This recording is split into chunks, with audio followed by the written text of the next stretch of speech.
പവിത്രത്തിന്റെ ഇന്നത്തെ എപ്പിസോഡിലേക്ക് ഏവർക്കും സ്വാഗതം. വാസവന്റെ ഗുണ്ടകൾ വിക്രമിന്റെ വീട്ടിൽ വന്ന് എല്ലാം തല്ലി തകർത്തു. ശബ്ദം കേട്ട് എല്ലാവരും എഴുന്നേറ്റു. ഡോറ് തുറക്കാൻ പോയ മാഷിനെ കമല തടഞ്ഞു. അവസാനം എല്ലാവരും പറഞ്ഞതനുസരിച്ച് വിനായകൻ ഡോർ തുറക്കാൻ പോയി. വിനായകൻ ഡോറ് തുറന്നതും എല്ലാവരും കൂടി വിനായകനെ തള്ളിയിട്ടിട്ട് അകത്തേക്ക് ഇടിച്ചു കയറി. വിനായകൻ അപ്പോൾ തന്നെ ബോധം കെട്ട് വീണതായി അഭിനയിച്ചു. ആരാ നിങ്ങളൊക്കെ? എന്താ വേണ്ടത്? മാഷ് ചോദിച്ചു. വിക്രം എവിടെ എന്നതായിരുന്നു അവരുടെ ചോദ്യം. വിക്രം എവിടെയില്ലെന്ന് കമല പറഞ്ഞെങ്കിലും അവർ അത് വകവയ്ക്കാതെ എല്ലാ മുറികളിലേക്കും കയറി നോക്കി. ആരുമില്ലെന്ന് മനസ്സിലാക്കിയ അവർ ബൈക്കിന്റെ ശബ്ദം കേട്ട് പുറത്തേക്ക് ഓടി. അപ്പോഴേക്കും വിക്രം എത്തി. മുറ്റം കണ്ടതോടെ വിക്രമിനെ അന്വേഷിച്ച് അവരവിടെ എത്തിയിരുന്നെന്ന് വിക്രമിന് മനസ്സിലായി. വിക്രമിനെ കണ്ട് എല്ലാവരും പുറത്തേക്ക് ഓടിച്ചെന്നു. വിക്രം ചോദിച്ചു, അവരിവിടെയും എത്തിയിരുന്നല്ലേ? ആരാ അവര്? എന്താ പ്രശ്നം? മാഷ് ചോദിച്ചു. ഇലക്ഷൻ പ്രചരണത്തിനിടയിൽ എന്തോ കശപിശയുണ്ടായി. വാസവന്റെ മകനെ ആരോ കുത്തിക്കൊന്നു. ഇത് കേട്ട് എല്ലാവരും ഞെട്ടി. അതിനെന്തിനാടാ ഈ വീട് തല്ലിപ്പൊളിക്കുന്നേ? വിനായകൻ ചോദിച്ചു. നീ ആ കൂട്ടത്തിലുണ്ടായിരുന്നോ? വിശ്വത്തിന്റെ ചോദ്യം കേട്ട് വിക്രം പറഞ്ഞു, ഇല്ല വിശ്വേട്ടാ, ഞാൻ ആ ക്ലബിലായിരുന്നു. പക്ഷേ ഞാനാ കുത്തിയതെന്നാ ആളുകൾ പറയുന്നേ. വിക്രം അത് പറഞ്ഞപ്പോൾ എല്ലാവർക്കും വിഷമമായി. ഇത് നിന്നെ കൊടുക്കാനുള്ള കെണിയായിരിക്കും. തൽക്കാലത്തേക്ക് ആരുടെയും കണ്ണിൽപ്പെടാതെ നീ എവിടെയെങ്കിലും മാറി നിൽക്ക്. അത്യാവശ്യ സാധനങ്ങൾ പാക്ക് ചെയ്തെടുത്തോ, മാഷ് പറഞ്ഞു. പിറ്റേന്ന് രാവിലെ പത്രത്തിൽ വരുൺ കൊല്ലപ്പെട്ടു എന്ന വാർത്ത കാണുന്ന ശ്രീകാന്ത് അത് വർഷയെ വിളിച്ചു കാണിക്കുന്നു. അപ്പോഴേക്കും എല്ലാവരും കാര്യമറിയാൻ ഓടിയെത്തി. എന്താണ് പ്രശ്നമെന്ന് ശങ്കരൻ ശ്രീകാന്തിനോട് ചോദിച്ചു. ഇലക്ഷൻ പ്രചരണത്തിനിടയിൽ കൊടി തൂക്കിയതിനെ ചൊല്ലി വാസവന്റെയും ശ്രീനിവാസന്റെയും പാർട്ടിക്കാർ തമ്മിൽ തർക്കമുണ്ടായി.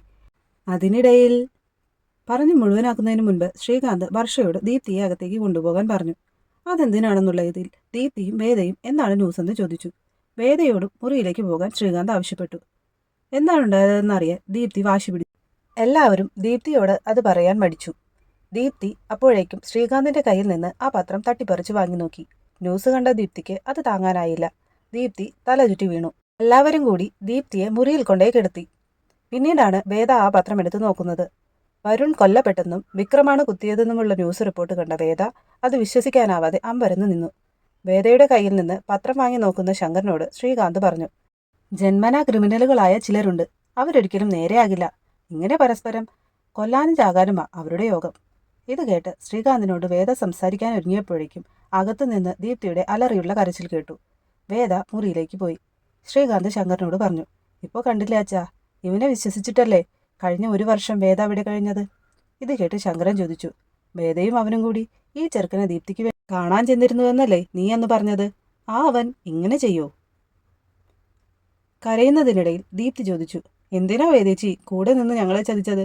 ഒരിക്കൽ കൊല്ലാൻ നോക്കിയിട്ട് കഴിയാത്തതിന്റെ പകയായിരുന്നല്ലേ അയാളുടെ മനസ്സിൽ? വിക്രം ഒരിക്കലും അങ്ങനെ ചെയ്യില്ല. എന്താ സംഭവിച്ചതെന്ന് നമുക്കറിയില്ല, വേദ പറഞ്ഞു. നിങ്ങൾ അയാളെ ന്യായീകരിക്കുകയുള്ളൂ. പോ, എനിക്ക് ആരെയും കാണണ്ട എന്ന് പറഞ്ഞ് ദീപ്തി ഉറക്കെ കരഞ്ഞു. ഇതെല്ലാം നോക്കി നിന്ന് ശ്രീകാന്ത് മനസ്സിൽ സന്തോഷിക്കുന്നുണ്ടായിരുന്നു. ഇതേ സമയം വാസവന്റെ വീട്ടിൽ ആംബുലൻസിൽ വരുണിന്റെ ബോഡി എത്തി. ജനങ്ങളെല്ലാം തടിച്ചുകൂടി. വാസവൻ പൊട്ടിക്കരഞ്ഞു.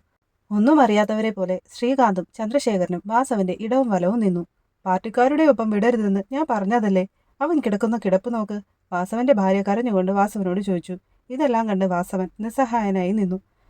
റീത്തുമായി ശ്രീനിവാസനും പുളിക്കനും അവിടെ എത്തി. ശ്രീനിവാസൻ വാസവനോട് പറഞ്ഞു, ഈ കളിയിൽ വിക്രമില്ല, ഇത് മറ്റാരുടെയോ കൊട്ടേഷനാണ്. ഇത് കേട്ട് വാസവൻ പറഞ്ഞു, വന്ന് കണ്ട് അനുശോചനം അറിയിച്ചില്ലേ, ഇനി സീനുണ്ടാക്കാതെ പോ, ബാക്കി ഞാൻ നോക്കിക്കോളാം. ശ്രീനിവാസൻ ചന്ദ്രശേഖരനോടും ശ്രീകാന്തിനോടുമായി പറഞ്ഞു, ഇന്നലെ വിക്രത്തിന്റെ വീട് വാസവന്റെ ആളുകൾ ആക്രമിച്ചു. ഇപ്പോൾ നിങ്ങളും കൂടെയുണ്ടെന്ന് എനിക്കറിയാം. പക്ഷേ വിക്രം ഇതിൽ നിരപരാധിയാണ്. നിങ്ങൾക്ക് അവനോടുള്ള വൈരാഗ്യത്തിൽ വെറുതെ വാസവനെ എരികേറ്റാൻ നിൽക്കരുത്. ഇത് കേട്ട് ചന്ദ്രശേഖരൻ പറഞ്ഞു, ഉപ്പ് തിന്നവൻ വെള്ളം കുടിക്കും. അതിൽ വിഷമിച്ചിട്ട് കാര്യമില്ല. വെള്ളം കുടിപ്പിച്ചേ മതിയാകൂ എന്ന് കൂടെ നിന്ന് നിർബന്ധിക്കരുത് എന്നേ ഞാൻ പറഞ്ഞുള്ളൂ. മറിച്ചാണെങ്കിൽ അറിയാലോ, വിക്രത്തിനെ ഒരു ഇരയായിട്ടിട്ട് കൊടുക്കാൻ ശ്രീനിവാസൻ ഒരുക്കമല്ല. അടക്കമെല്ലാം കഴിഞ്ഞ് ആളൊഴിയുമ്പോൾ അതൊന്ന് പറഞ്ഞ് മനസ്സിലാക്കിയേക്ക്. ഇത്രയും പറഞ്ഞ് ശ്രീനിവാസൻ അവിടെ നിന്ന് പോയി. അപ്പോഴേക്കും ഒരു ഓട്ടോയിൽ വേദയും ദീപ്തിയും അവിടെ എത്തി.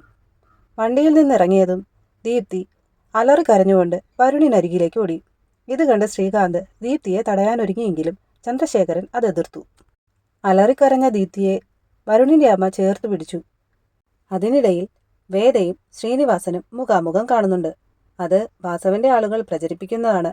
ഒപ്പം വേദയുടെ സഹോദരനും. അത് വിക്രമാണെന്ന് പുളിക്കിന് തോന്നി. അത്രേ ഉള്ളൂ. അവനാ സമയം രാജുവിൻ്റെയും ജോസഫിൻ്റെയും കൂടെയായിരുന്നു. ശ്രീനിവാസൻ പറഞ്ഞു. ഉറപ്പാണോ? വേദ ചോദിച്ചു. അതെ, 100%, ശ്രീനിവാസൻ പറഞ്ഞു. ഇപ്പോൾ എവിടെയാണെന്നറിയാമോ? വേദ ചോദിച്ചു. ഇല്ല. പേടിക്കണ്ട. അങ്ങനെ അവനെന്തെങ്കിലും സംഭവിക്കാൻ ഞാൻ സമ്മതിക്കില്ല. വരട്ടെ. ഇത്രയും പറഞ്ഞ് ശ്രീനിവാസൻ പോയി. അകത്തേക്ക് നടന്ന വേദ ശ്രീകാന്തിനെയും ചന്ദ്രശേഖരനെയും ദേഷ്യത്തിൽ നോക്കുന്നുണ്ട്. അപ്പോൾ നാളെ എന്താകുമെന്ന് നമുക്ക് കാത്തിരുന്ന് കാണാം. അതുവരേക്കും ബായ്.